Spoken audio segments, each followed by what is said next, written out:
Okay, everybody, so we're going live again for the fourth time today. So fourth time lucky because we've had some tech issues from across the pond. We got Jackie in Ireland and you got me here in Brazil, and we're trying to get the connection right, but for some reason we got tech issues. So just thank you so much for bearing with me. I see some familiar faces coming back as well for the live. So we got an amazing interview here with Jacquie, my friend Jacquie Branagan. So we're going to get Jacquie up, and hopefully fourth time lucky. And anyone that's come up again, I see you've come up, and I appreciate you all for being here. If someone can come up and you can't hear me or you can't hear Jacquie, just give us a thumbs up or a thumbs down or just write in there. And I'm going to invite Jacquie up now. But yeah, this is just tech issues, people. You get this all the time with Instagram, Facebook, etc. So just thank you so much for bearing with me. Here we go. Jacquie, fourth time lucky, my friend. I'm back.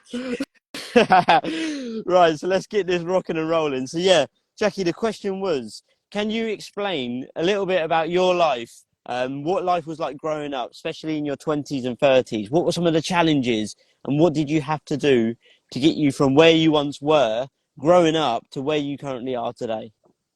Yeah, well, like I said before, we all have our challenges in those years, because we think we're growing up, but life can throw curveballs at us. So in my 20s, I met and married Tony, and great guy. He still is. I'm still married, by the way.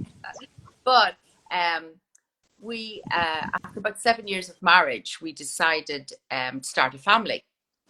Now, the thing is, with all that had happened in my past, I had never felt maternal or wanted to have children. So when we were trying and nothing was happening, and we went to the doctors, um, we were told that we would never have our own child. So there started the journey of IVF. And I did it because I never wanted Tony to ever think that I didn't do my bit in making this happen. And first two times didn't work. Uh, the third time it didn't work. And at that stage, we were actually in the adoption process. And we decided just give it one more sneaky try. And I got pregnant with twins. And I lost them at 16 weeks. And would you believe it wasn't until that happened that I really grieved them and what could have been, and realized I did want a child. That all, it didn't matter what happened in the past. So I would like to have my own child. So we were continuing with the adoption process. And about a year later, we had been approved. And a few months after that, I find out I'm pregnant. Now, the funny thing about that is, if you want to call it funny, is that I firmly believe, for me, that although it wasn't a physical barrier for me, I believe that psychologically and mentally, I hadn't been prepared to welcome somebody into my life like that. So that, they talk about can't just manifest babies. When they talk about your mind and how you actually impact a lot that goes on in your life, for me, that was probably one of the biggest earlier lessons of something like that. So we have our miracle little man, and well, he's big now, but yeah, so that was kind of one, a big thing. And I suppose it's not something I talk about that often, because when we were going through, and this was the really tough thing, when we were going through all the infertility issues, I had a global role for a large multinational. So I was traveling the world and doing a lot of travel, working late hours, etc., different time zones. And when I'd be around, Tony would come home upset because of all the comments people were making. I had never heard this term before. It was being called a Jaffa. Have you ever heard of that? Yeah. Yeah, I've heard of it. Yeah. Um, he was being told, now no one knew kind of where the issue was or what was happening. So it was different times people would just throw out their two bits for what they felt it was worth. Um, Sometimes they said it was just me being selfish, working and not bothering, to give Tony the family he wanted. So the with them not knowing our private life, and why the hell should they? It's none of their business, but it's huge. And people, they see a couple get engaged. Oh, when are you getting married? Oh, when are you having a child? Mm. You know, excuse this expression, but don't excuse it. Shut the fuck up. It's none of your business. It's no one else's business. You don't know what's going on in a couple's life or with them or about them or anything. So leave them alone. Just let them get on with their life and whatever is meant to be. So yeah, so kind of that went into the 20s and 30s. By then I was also I went from one multinational to another. I kept progressing. I put myself through, because I'd left home at 17. We'd had, let's just say, quite a dysfunctional family. And I just wanted to escape. So I did my final exams at 16, did a secretarial course, and I was gone. I was out of there so fast. Didn't know what I wanted to do, hadn't a clue. And so as I was working, I also put myself through college at night and got 2 different degrees, because I always knew I wanted more. And I always knew I was capable of more, because I started off as a secretary, but I was a shit secretary. I was the worst ever, because I was always in my mind thinking of different strategies and solutions, not the mundane. And what really, oh my God, do you know what I used to hate? Being asked to make someone coffee or tea. Oh, I hated it. I hated it. Domesticity in any form at all. But even those little things, it's just funny how actually that just came back to me.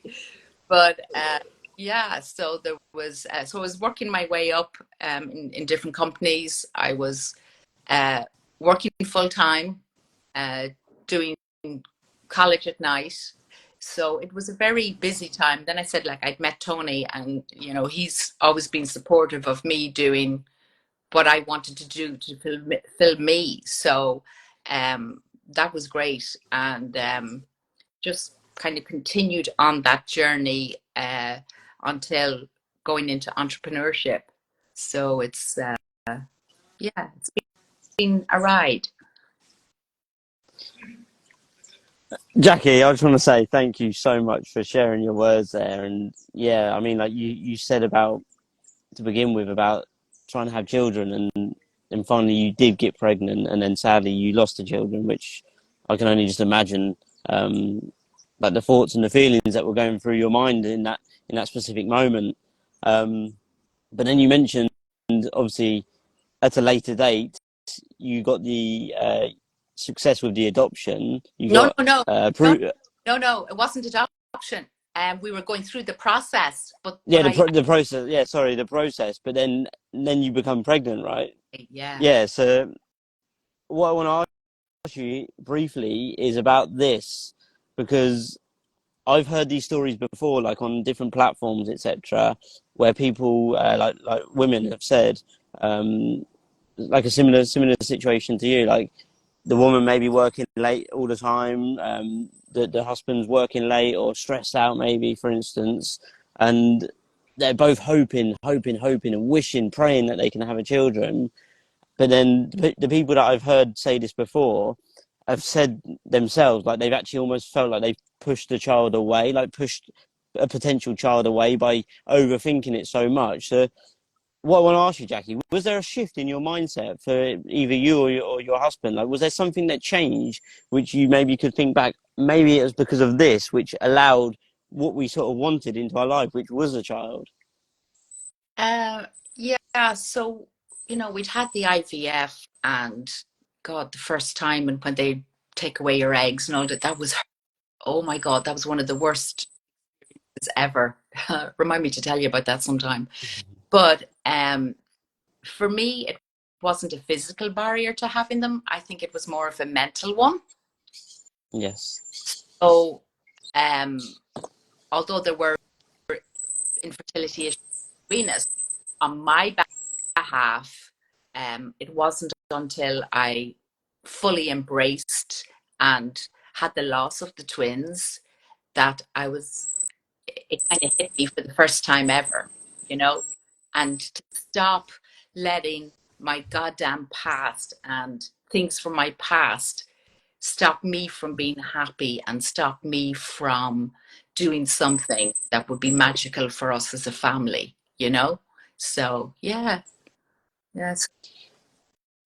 Yeah, and again, like there's just so many books out there and stories that I've heard of the power of the mindset. Like you literally Think and Grow Rich is one of the books that comes to mind. Like when you was just speaking there, like you can literally, yeah, people listen. You're not gonna like the law of attraction doesn't work without the law of action. Like you can't just think I want a baby and have a baby, for instance. Like you need to do the action, okay? But the positive thinking is going to welcome it more into your life. Because if you're thinking, for instance, let's just use the baby because we're talking about having a child. If you're thinking, I hope that nothing goes wrong, or you're thinking of like potentially worst case scenario, you're more likely to say invite that into your life. But then when you shift your mindset to think positive, and this is in any area of your life, you're more likely to welcome or attract those things into your life as well. And I've heard so many stories. So yeah, I do believe like the mindset set shift there could have potentially played a huge role. And then leading on, Jackie, I wanted to mention something you said about which really stood out to me because I had this myself too. So when we grow up and say we leave the nest or we leave our parents' home and we go out there in this big wide world on our own, we have our career, our job, we potentially start renting our first flat or house or property or buy a house, for instance. You're in a relationship. Society and everyone around you seems to say like, right, when are you getting married? When are you going to have a child? When are you buying the house? When are you doing this? When are you doing this? And it's like society's magical, magnificent manuals all planned out for you. And it's like, right, this is how you live your life. This. And there's like a structure to your life that you should live your life by these specific rules or columns sort of thing, pillars. And if you don't live life that way, then you look like you're an idiot or you're stupid or you're weird or different. Talk to me about that because obviously you mentioned it there, Jackie. Like you you said something brilliant, which was like, "Leave me alone, shut the fuck up," because this is my Yeah. life. Don't tell me how to live my life. So, for anyone that's listening or who will listen back to this, and they've say got friends, family in their ear, society putting pressure on them to hit these milestones, these certain targets, or these certain achievements by certain dates in their life, and they feel like they're behind or they're not ready to commit to these things. What words of wisdom could you give these young adults? Set your own path. Just set your own path. Decide what you want to do and decide, more importantly, what makes you happy. So it's your life, and yes, you want to make someone a grandparent, or you want, them to be happy that you achieved something in a job, whatever the hell it is. At the end of the day, and sadly, those people will be gone at some point. And don't look back and regret. Do not look back and regret and say, I lived my life for someone else. I didn't live it for me. Because when you think about it, we only have about 4,000 weeks to live in our life. That brings us up into our, say, mid 70s. So do you want to look back with regret on your youth, when you could have been doing stuff, when you could have had adventures, when you could have had fun, when you could have maybe taken a different career course, but you had the pressure to study this, or whatever. You only have one life. But if you're young and yes, I'm saying do what you want, but make sure that it's the right decision, in that you have thought it through, you have got advice, you've researched it, you know, just don't glibly think, oh, this is what I want to do and to hell with everyone else. You know, take reasoned action, because the youth, you know, a lot of good things can happen, but a lot of mistakes can be made as well. But just remember, as you get that little bit older, it's your life. It's no one else's life, it's yours. So just make the most of it, you know, decide again what makes you happy and do your best to go for it. Work towards that all the time. Work towards it all the time. Don't give up. Just work towards it.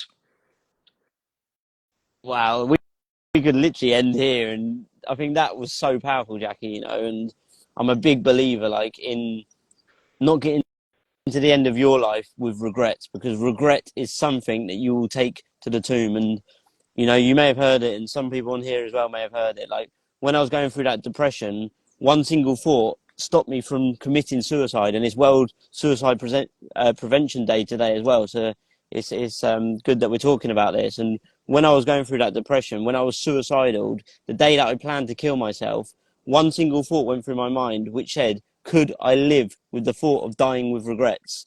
And every action that I take, every decision that I make now, I just think to myself that thought, and it's stuck with me since that day. Could I live with the thought of dying with regret?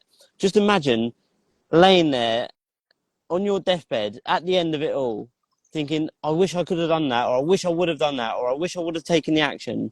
Because usually it's our inactions that we regret and not the actions that we take. We don't do something and go, oh, it went wrong, I wish I would have never done that. No, we learn from it and we grow and we become better. But what happens when you have the chance to do something, you go, fucking hell, I really wish I would have done that. Yeah. And there's never a chance to redo it. Just as long as you're here now on Earth, you still got a chance to make changes. So whatever it was that you've been putting off in your life, whenever you said that you're going to do something and you haven't done it, you've still got time now to make those changes. Potentially, it could have been words that you wanted to say to people and they're not here anymore. That's something that you're going to take to the tomb with you. But learn from that situation and never, ever regret not doing something. Just do it, because you're going to get one of two results. You're going to get what you want or what you don't want, and you learn from both. There And, you go. you know, you need to just live your life with that in mind, because, like I say, when you get to the end, and I've been to the end, I've been on my deathbed, I had so many regrets inside me because I knew I hadn't lived my life to the fullest. Like, I knew I had unused potential. And, like, never take your greatness to the grave, because we've all got greatness inside of us, and you cannot go to that deathbed with you, because the graveyard is one of the wealthiest places on this earth. Just imagine all of those undiscovered and unused talents, skills, and abilities that cease to exist. All of those would haves, could haves, and should haves that the world never had exposure to. And for me personally, I do not want to perish filled with potential. So, like I say, do not take your greatness to the grave, and just remember that whenever you're going to do something in your life, whether you're scared, you're anxious, you're putting it off because of financial reasons, because of society, family, friends have told you not to do it, just ask yourself this one question: would my future self regret not doing this, whatever this may be? Get the answer and then take action, whatever action it is. So, Jackie, thank you for planting that one there for me. I really enjoyed what you just said there.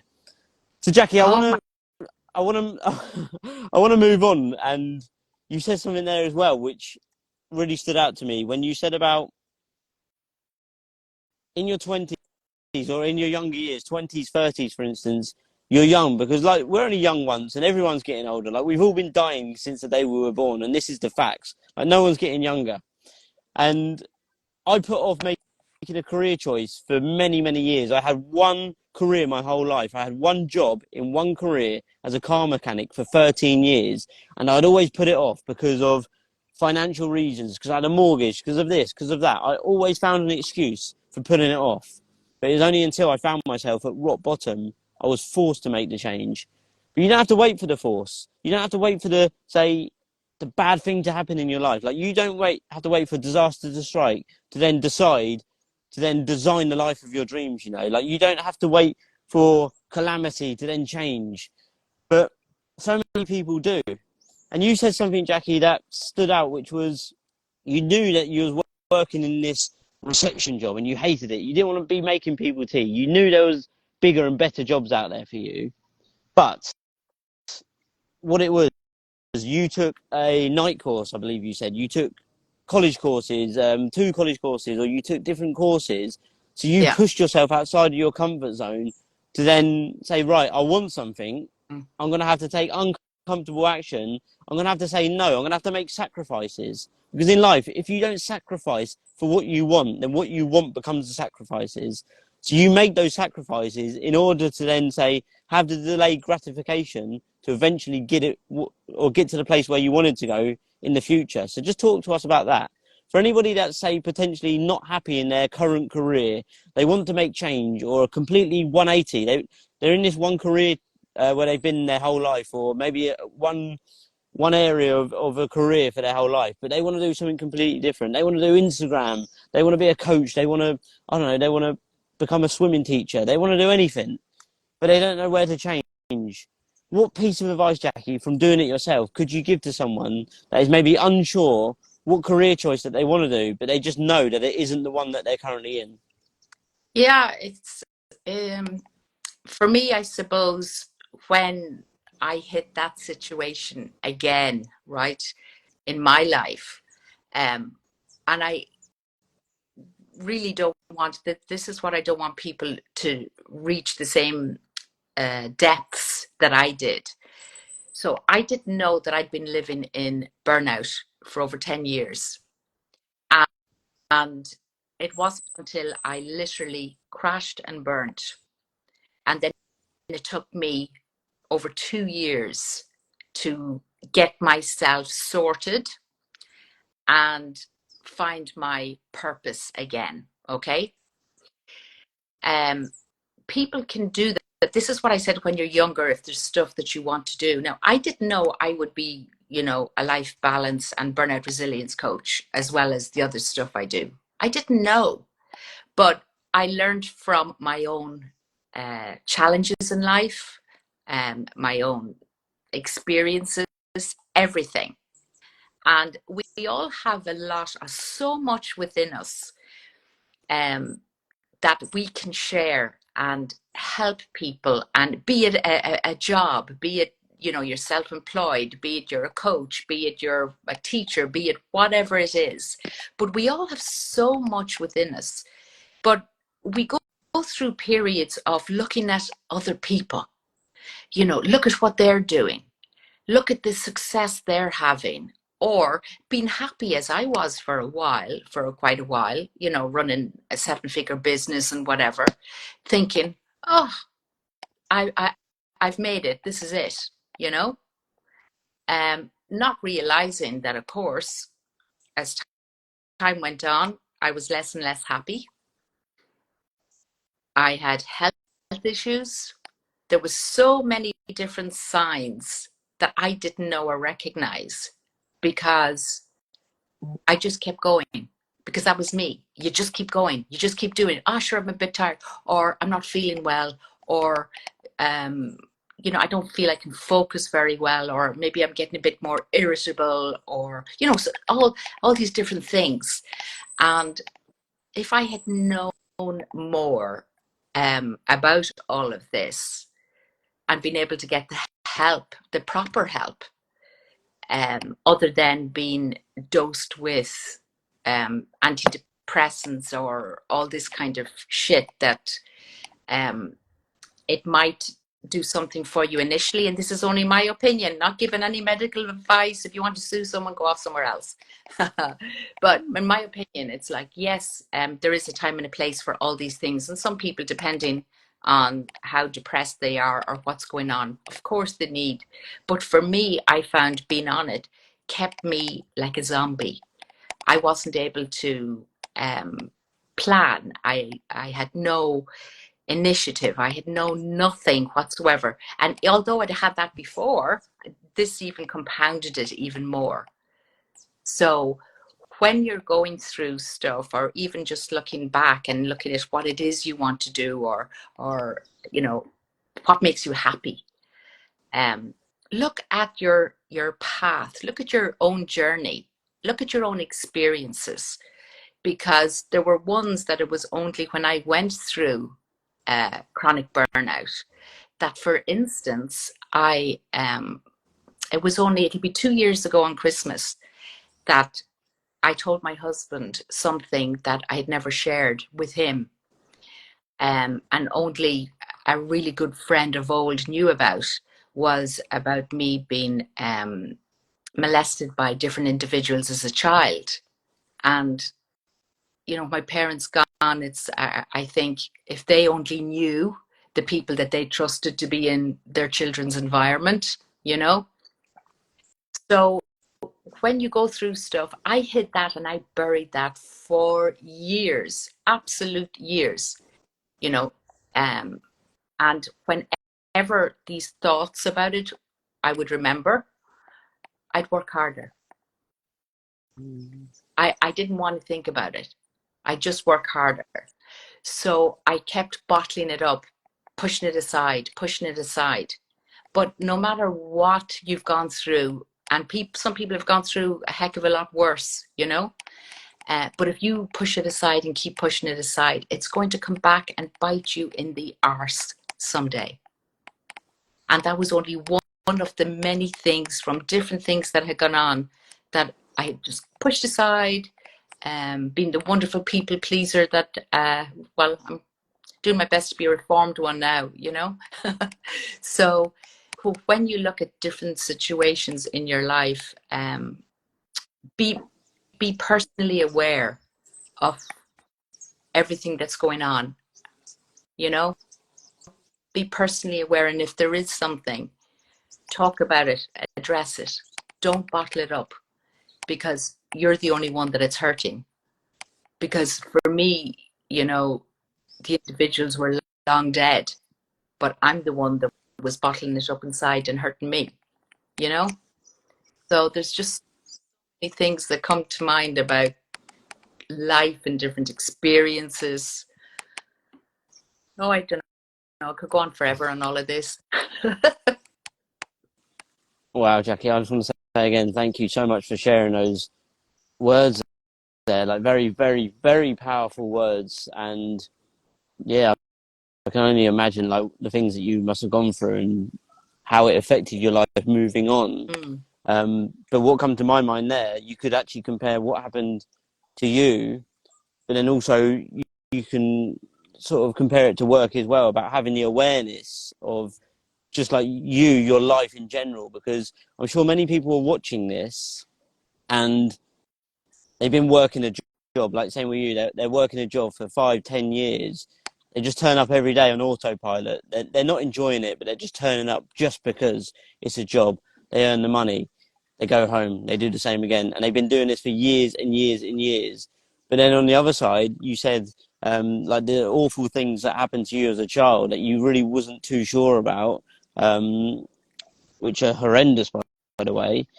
Other people could also be being abused mentally, physically by someone else or somebody, yeah, other people, for instance, but they're not actually aware of it. So I'm a big believer now myself that I've actually done it myself in my own life, because I wasn't aware. I was literally living my life for over a decade with the headlights switched off, I'd wake up every day, turn up, do the same shit on repeat every single day for over a decade.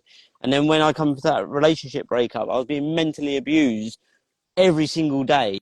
Mentally abused, literally, is worse than being physically abused. And now that I look back from, say, a more mature set of eyes, or a more educated set of eyes, I think that is not normal. Like, I should have never have gone through that.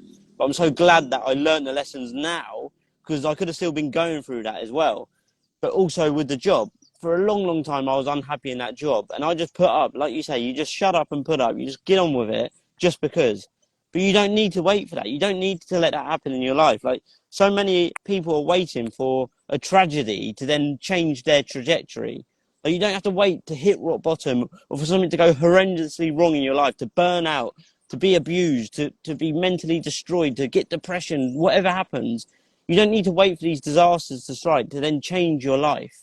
But it's about having the awareness. So I hope someone can listen to this and just actually have awareness of their life, because awareness is the first step for anything, because you can't improve what you don't know needs improving. Like, awareness gives you choices, and choices gives you freedom. Exactly. So you need to first be aware of your situation, your life, your environment, your surroundings, your career, your relationships, for instance. So anybody, Jacquie, that is listening, and they may be waking up every day, like same with me, same with you, like they're not happy with their job, but they've just been doing it because they need the wage, like they need to have the income. They like the people that they work with, but they just don't like the work. Their parents told them they need to have this career. They convinced themselves that society said this is a good career, even though they don't like it. Um, Maybe they're in a relationship where they feel like they're being abused, but just because they love the person, like love is not enough, but they love the person. They've been with them for 5 years, 7 years, for instance. They need to stay in this relationship. They're going to get married and have a kid just because they've been with them forever.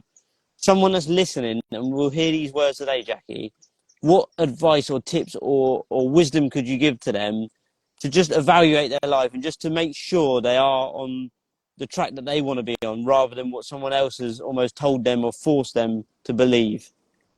Yeah, we all have, or maybe not all, but we can have our own self-limiting beliefs, and we all want to be loved. Of course, we want to be loved, but is it, from whose perspective is it love, and is it real love? And if people don't value themselves, how can someone else truly love you if you don't love yourself? Now, I know that sounds weird, and it's been said in, many, many times. But the thing is, you know, and I say, I have these chats with my son and just different people, right? If we're always looking for something outside of ourselves to make us happy, we're never going to be truly happy. We might have times of happiness, but we're not going to be truly happy. So we've really got to get to know ourselves, get to know what we like about ourselves, get to know what we don't like about ourselves. You know, if there's something that you can improve upon, do it. But live your life because knowing that we are all imperfectly perfect, that you don't have to, and that, this comes down to perfectionism. Oh, holy moly, I could tell you about that too, I'm recovering from that as well. I'm doing a lot better job at it than I used to, and this is through awareness. Because if you're not aware of your own thoughts, your own feelings, and why you act in a particular way, how the hell can you address it? You know? And that comes with insight, it comes with maturity. There's some people that are very insightful, and that's wonderful. And it's not that you're doing it to be self-critical. You're doing it to understand yourself, to live the life inside, first of all, that you deserve to live, so that you can live the life on the outside that you want to live.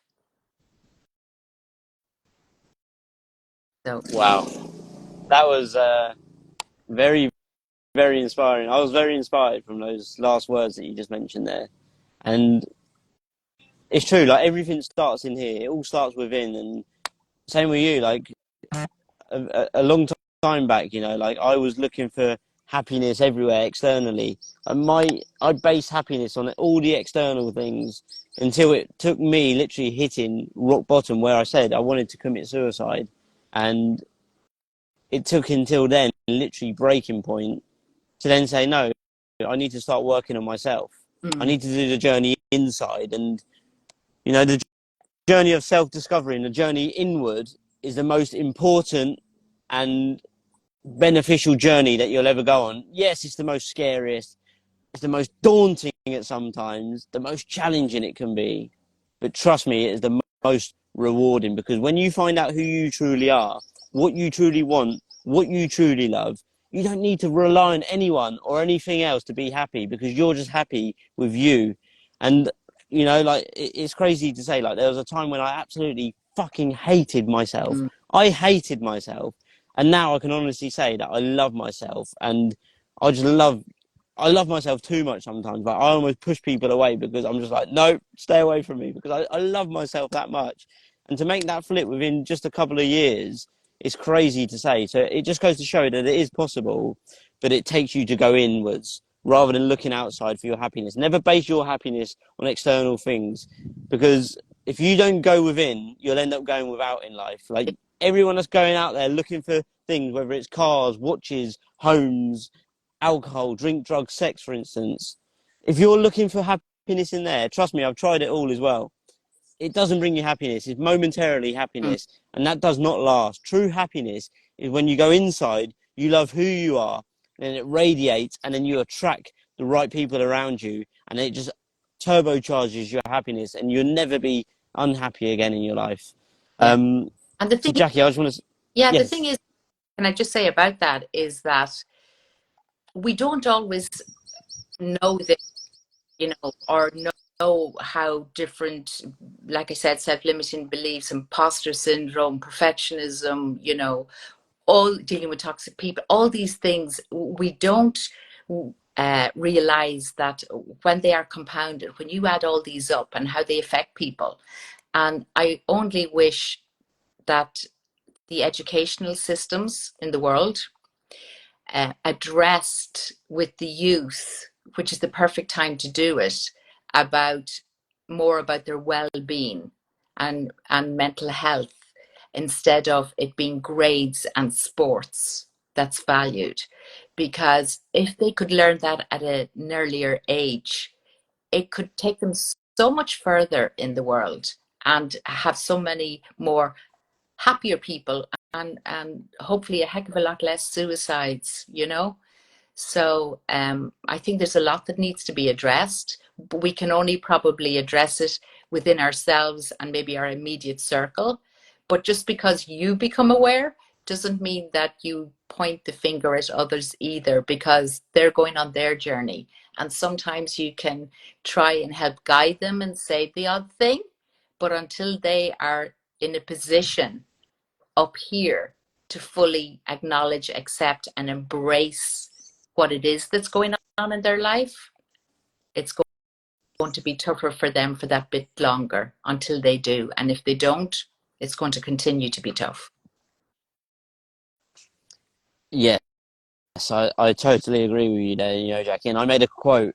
Well, I added to an existing quote. So there's a quote that says, "You can lead a horse to water, but you can't make it drink." Yeah. And then I added, "However, you can show the horse the benefits of drinking that water by drinking it yourself on a daily basis." Mm-hmm. Because if you want people to change, you're never going to change them. It's not possible, because if they haven't changed themselves in here, nobody can change anybody. But the way that you can inspire others to change is by being the change that you want to see in the world yourself. Like, you need to be the change that you want to see out there.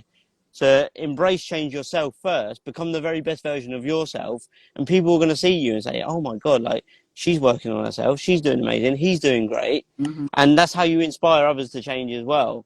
Um, but yeah, no, very, very powerful words, and I totally agree with what you said there, Jackie. I add something onto that. We'll be talking about the youth, but I want to just touch briefly on, as you get older, sometimes you think, you know, what's what is there for me now? Am I too old to change? Am I too old to learn something new? Um, there are things that I easily learn, and there are things that I don't easily learn, you know. But we all have our own innate skills that we can build on. So don't ever think that just because you're that bit older, that you're past it, that there's something else you can't do, because you can. You just want to be willing to do it and embrace it and build on your skills and utilize the skills of others for what you're not good at. But we've been talking a lot about the youth, but I just want to say, for older people who who go through their life and have gone through with all those challenges and experiences, and are either burnt out or however they're feeling, there is light at the end of the tunnel, and there can be. Because if you had seen me a few years ago, uh, not when I was trying to look professional to people, but the reality of my life when I was here in my house, living in my dressing gown, showering maybe once a week, not even washing my teeth, no self-care, because of all these other things that had happened that I hadn't been able to address or known even to address along the way. So as people get older, take it from me, you can work through whatever it is. You can change that job. You can change that career. To hell with what anyone else tells you. You can. Believe it. And look out there and find out how you can make it happen. And something you said that I totally want to agree with is who you surround yourself with. I have been blessed. You obviously know Marco. He's been such a huge supporter of mine from way back, way back. And there's a really good friend of mine, Anna.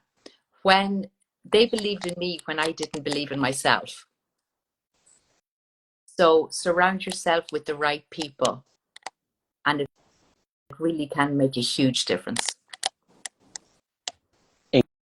Incredible there, Jackie. And you know about the say older generation, and I mentioned it earlier. Like we're all getting older. Like no one's getting younger at all. But never let your age be your cage. Like so many people get told by others around them. Like I had it all the time. Like you need to have your whole life figured out by 30. Like no, you don't.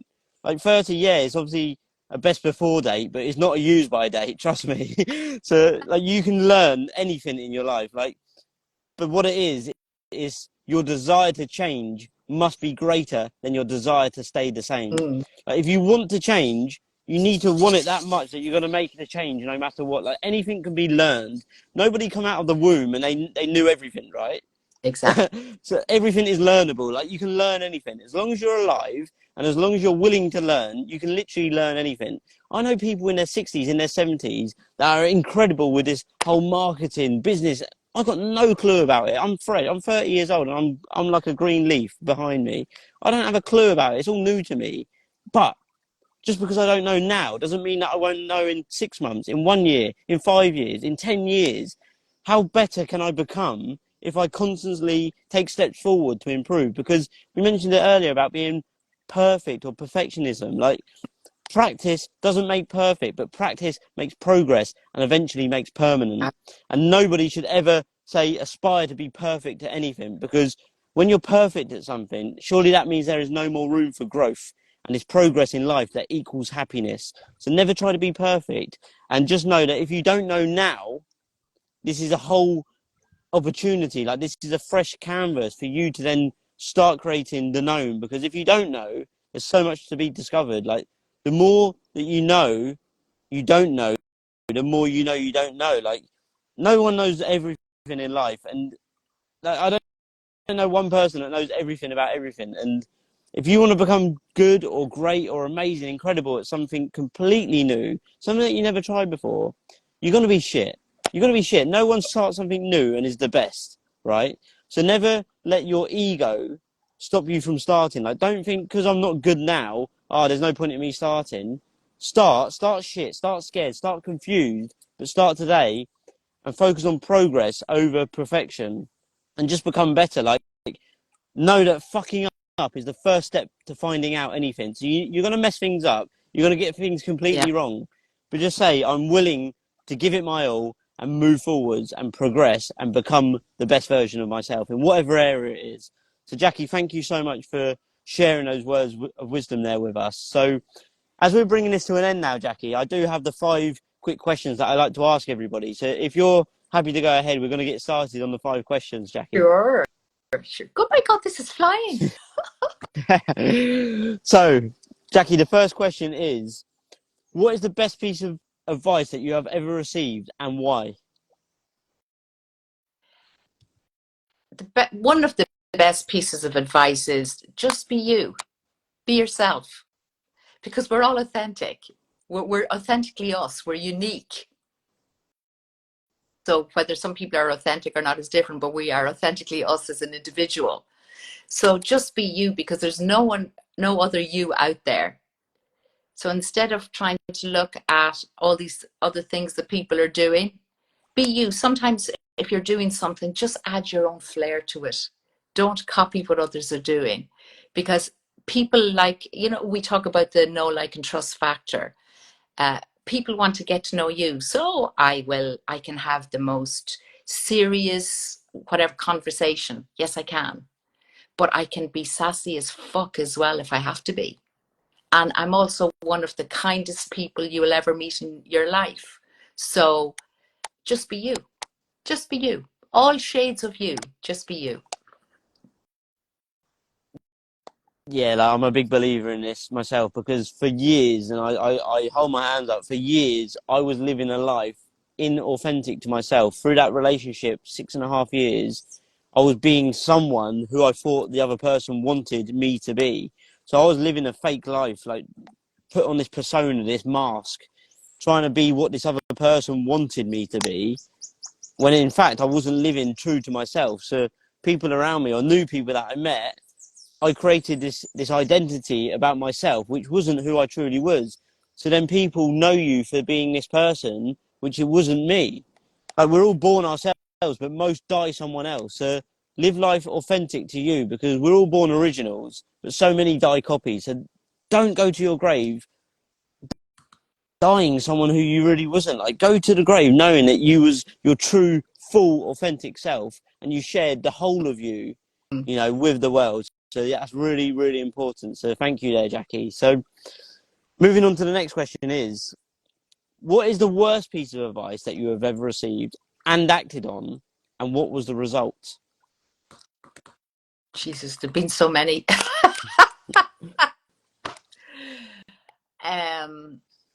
One of them was someone my husband knew.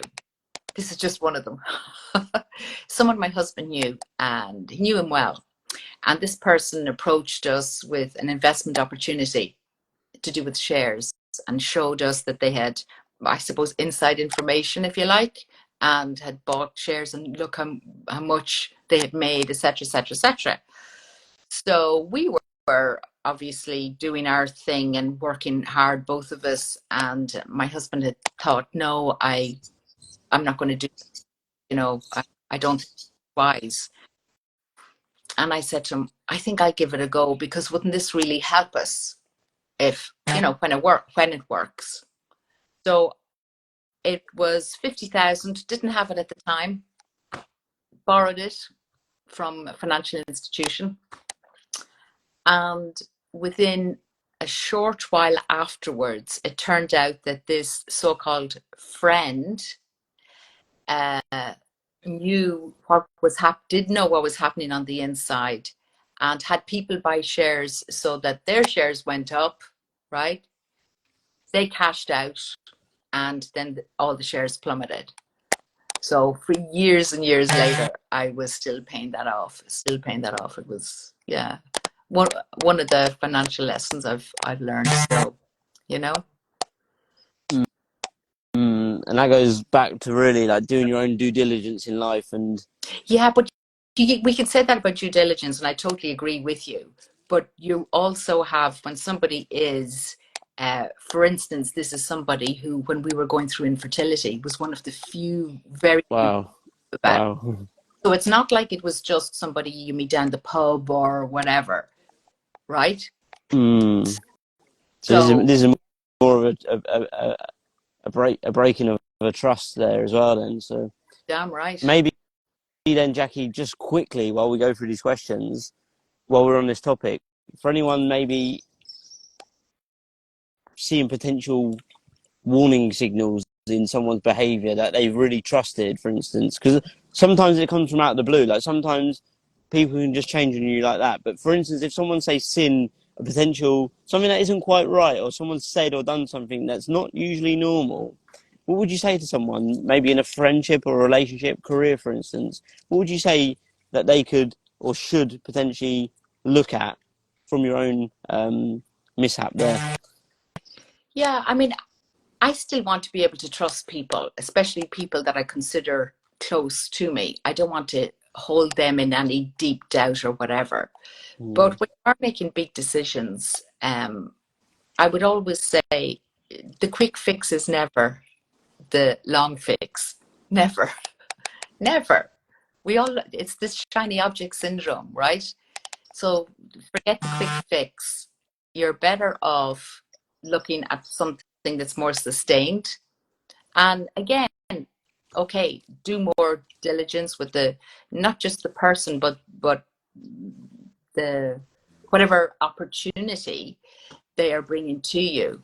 But then if they've inside that knowledge and you don't, and they show you proof, it's very hard at that time when there is a trust there. So sometimes you can just get bitten in the backside. But at the same time, I would just say, rather than quick fixes, take a step back. And for instance, if I'd invested that money in something else, like in Tesla or wherever, rather than something that I didn't know about, which was oil and whatever, things could have gone very, very differently. So maybe just look not just at that opportunity, but look at other opportunities as well.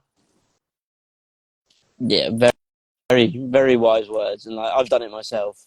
And for me personally, it's always coming from a place of desperation, where we want things quick, instant. Like you hear it, you see people see these adverts, instant abs. So they go and spend hundreds of pounds on these courses, and they think by the end of the week they're going to have a 12-pack. Like, but they've been drinking beers for 20 years. Like, it doesn't work like that. Or instant cash and all this stuff. Like, usually, not always, but usually the things that come quick aren't the things that we really want in life. So yeah, it's about that delayed gratification and playing the long game. So Jackie, next question is, what was one of the main things that you had to unlearn growing up and throughout your life? Because we learn a lot of things throughout our life, but I believe an even bigger part of life is to unlearn previous programming from, say, childhood or growing up, teenage years, etc. So what was one of the main things that you had to unlearn throughout your life? Ooh, unlearn that, like I said, it was a dysfunctional family and there was never any forgiveness. So if somebody did something, that was it. They were gone. They were, that was the end of it. And whereby I'd always thought that forgiveness was for the other person, never knowing or realizing that forgiveness is also for you so that you can heal and you can move on. So I think the power of forgiveness and, learning from growing up that um, you shouldn't forgive people, you should just get on with it, to embracing that, yes, you can forgive people. You might never talk to them again. You might never want to ever see them again. But if you don't forgive them, you're the only one that's been hurt, because they're probably not giving you 2 seconds of thought. And you're the one who's holding it inside, ruminating, letting it stress you, letting it think about it at different times, whatever it is. So I think the power of forgiveness, yeah, I would say. Yeah, I mean, like for me, forgiveness is everything, and forgiveness for me is freedom. Like, anger is one letter away from the word danger. Anger is the wind that blows out the lamp of the mind, and holding on to anger is like drinking poison and expecting the other person to die. But forgiveness is the antidote. Mm. So forgive others not because they deserve forgiveness, but because Because you, you deserve peace. Because if you hold on to that past pain, it could potentially hold you back there forever. So you need to let go and grow. And like you say, forgiveness, it isn't really for the other person. It's more for you, because they they don't care about you. Like, they done what they done in their life. They wasn't thinking about you. They was thinking about them. mm-hmm. So if you hold on to that anger for that person, they've long forgotten about it. And the only person that you're going to hurt is yourself. So yeah, very, very true words there, Jackie. So thank you. So next question is, Jackie, what is the greatest lesson that you learned from your most painful life experience? Most painful, because there's been quite a few. Oh, wow. Um, Most painful, I'd say an earlier one um, would be the childhood trauma and being molested, etc., and never telling my parents about it, or and just holding it in all my life. And then that, I know that held me back at times because I shied away. I didn't speak up. It affected my confidence, so many different things. So from early in life, I would say that. Um, but one of the, I think the hugest lessons for me has been going through burnout, and not just burnout, but chronic burnout, and living with burnout for over 10 years and not realizing I was living in burnout. And then all the different things that happened. And I mean, there should have been red flags. It would be, but like I said before, you just keep going, you just keep going. And then if you get to the stage that I did, which was chronic burnout, you literally crash and burn, you know? And then, although I lost, I would say, if you like, lost a couple of years working to get through that, um, it has certainly been a hard lesson, but it has now me in the situation whereby, like I said earlier today, if we're aware of so much of all the things that hold us back younger in life, we wouldn't face so many more of these things when we're older. And that's what can actually happen when you're in burnout and going through burnout. Because a big thing I want to dispel is the fact that it's not just about getting so many hours of sleep. It's not just about eating healthy. It's not just about reducing your workload. It's about everything that's going on in your life and how it affects you. Because that's what affects you in your sleep, in your workload, in your life. So it's just all the things that I've had to address, if you like, over the last couple of years, has given me such insight into myself. Incredible, incredible. And when I look back and think, oh my God, if only you know this when you're younger, it would be incredible. You know, you could have made different decisions or whatever.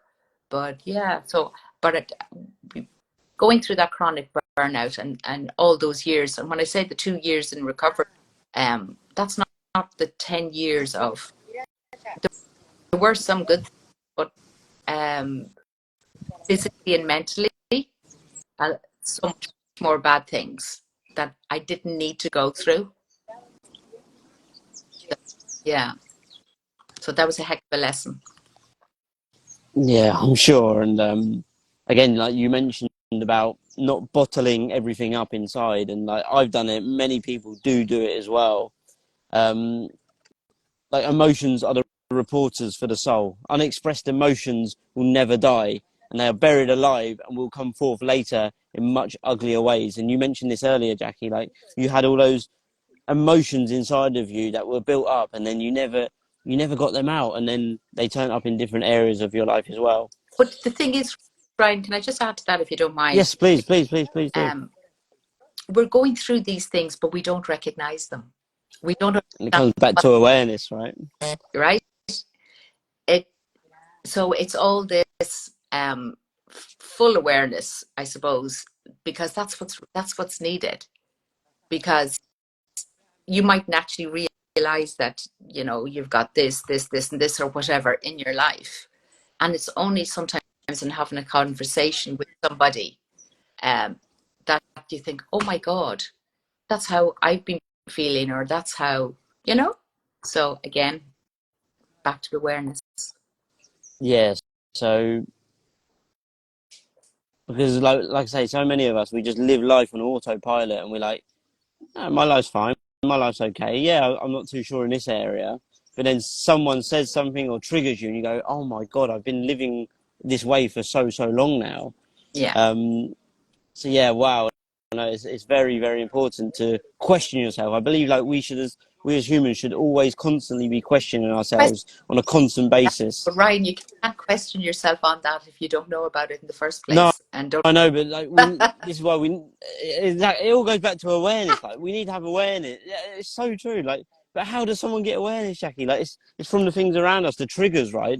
From other people. Like, oh my God, me too. So this is why I believe it's so important to have these conversations as well for other people to be able to say, shit, like I've gone through this for so long now. So yeah, I'm a big believer in us becoming vulnerable and sharing our messages for then other people to be able to do the same, because you help one, someone else is going to do it to the next person as well. So Exactly.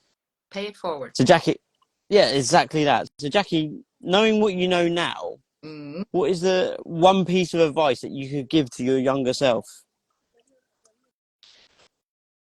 Well, you know that I'm known for saying always do your best to live in kindness. Yes. It's only in later life that I added, don't ever mistake my sweetness for weakness. And I wish I had added that much earlier, because people do think just because you do believe in living in kindness and you are a kind person, that they can either abuse that or take advantage of you. So I would say, knowing a lot sooner in my life, add the caveat, don't ever mistake my sweetness for weakness. Yeah, that's really, really powerful. So Jackie, before we end this today, I've added a bonus question. Oh, shit.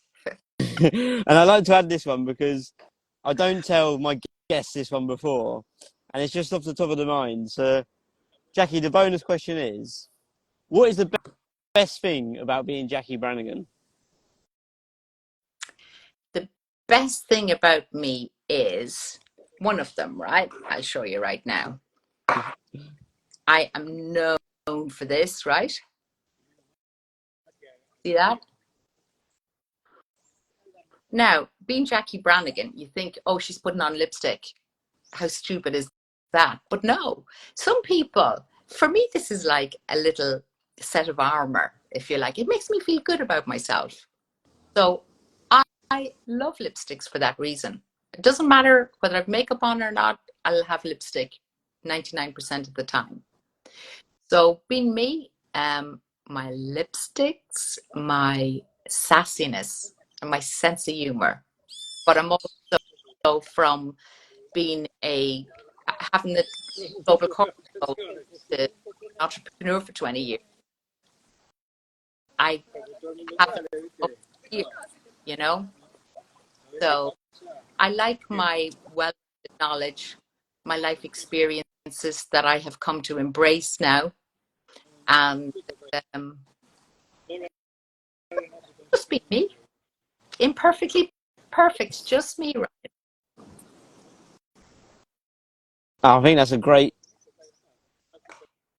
sentence to end it on there. Like, just be yourself. Mm. Everyone listening and everyone that will listen, just be yourself. Like, there's only one of you, and there will only ever be one of you. Like, there will never be another Ryan Nurse. There will never be another Jacquie Branagan, ever. Ever. Like, the amount of people that are on this earth, there's 8 billion people on this earth. There's only one of you, and there will never be another one of you. So just be yourself. Do what you want. Show the world who you truly are. Flaws and all, everything. And just be happy with who you are. And work on yourself to become your very best self. But not only the work outside, the work inside. So Jacquie, thank you so much for today. And I've really, really enjoyed this episode. And I'm sure everybody else has here as well. So for the people watching or who will watch or listen back, what's the best way that they can connect with you, reach out to you, learn more about you, Jacquie? Well, they can look at Jacquie Branagan, and I'm sure you'll have the spelling somewhere, so people spell it right. So Jacquie Branagan on LinkedIn, on Instagram. I also have JacquieBranaganOfficial.com, and they can also look up my book, Getting Your Mojo Back, and with burnout awareness and a lot of this stuff, different things that crop up in life. So yeah, so there's a few ways, and also always through you as well, Ryan. You have my number. Jacquie, thank you so, so much for being here. And again, I really do appreciate you for sharing your incredible words. Such a powerful podcast episode today. So Jacquie, thank you so much, and we're going to speak soon. Everybody else, thank you for being here, and I look forward to seeing you all on the next podcast episode. Take care. Bye bye. Bye.